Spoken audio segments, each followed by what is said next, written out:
દિલ્હીની ચૂંટણીમાં કોંગ્રેસના હાલ પર સાથી પક્ષની મજાક કહ્યું ખાતું ખુલ્યું એટલે બહુ થયું। આમ આદમી પાર્ટી અને ભાજપ વચ્ચે દિલ્હી વિધાનસભા ચૂંટણીમાં હાલ સત્તાનો સંગ્રામ ચાલી રહ્યો છે, જેમાં કોંગ્રેસ ખાતું ખોલવામાં પણ સંઘર્ષ કરી રહી છે, તો બીજી તરફ વિપક્ષી ઇન્ડિયા ગઠબંધનના નેતાઓ કોંગ્રેસ પર કટાક્ષ કરી રહ્યા છે। તેઓ ખરાબ પ્રદર્શનનું કારણ કોંગ્રેસ અને આપ વચ્ચેના ઝઘડાને ઠેરવી રહ્યા છે। ચૂંટણી પંચના નવીનતમ વલણોમાં ભાજપને બહુમતી મળી રહી છે। શિવસેનાના રાજ્યસભા સાંસદ સંજય રાઉતે કહ્યું છે કે ભાજપને હરાવવા માટે આપ પણ લડે છે અને કોંગ્રેસ પણ, પરંતુ બંને અલગ અલગ લડી રહ્યા છે। જો બંને એક સાથે લડ્યા હોત તો દિલ્હીના પરિણામો આવવાની પહેલી કલાકમાં જ ભાજપનો પરાજય થઈ ગયો હોત।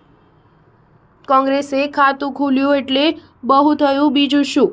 માત્ર ખાતું ખોલવા માટે બધા મેદાનમાં ઉતર્યા હતા। હવે આ ચૂંટણી પરિણામોને લઈને ઇન્ડિયા ગઠબંધનમાં આંતરિક ઝઘડાની શરૂઆત થઈ ગઈ છે। જમ્મુ કાશ્મીરના મુખ્યમંત્રી ઓમર અબ્દુલ્લાએ આ પરિણામોને લઈને ગુસ્સે ભરાયા છે। તેમણે હારનું કારણ ગઠબંધનના અભાવને જણાવ્યું છે।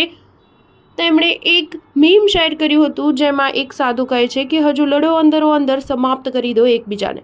આ રીતે તેમણે હારનું ઠીકરું કોંગ્રેસ પર ફોડ્યું હતું। અહીં રસપ્રદ વાત એ છે કે લોકસભા ચૂંટણી એક સાથે લડનારી આપ અને કોંગ્રેસ હરિયાણા અને દિલ્હીની વિધાનસભાની ચૂંટણીમાં અલગ અલગ ચૂંટણી લડ્યા હતા। સ્ટાર ન્યૂઝ 7 હંમેશા સચ્ચાઈની સાથે।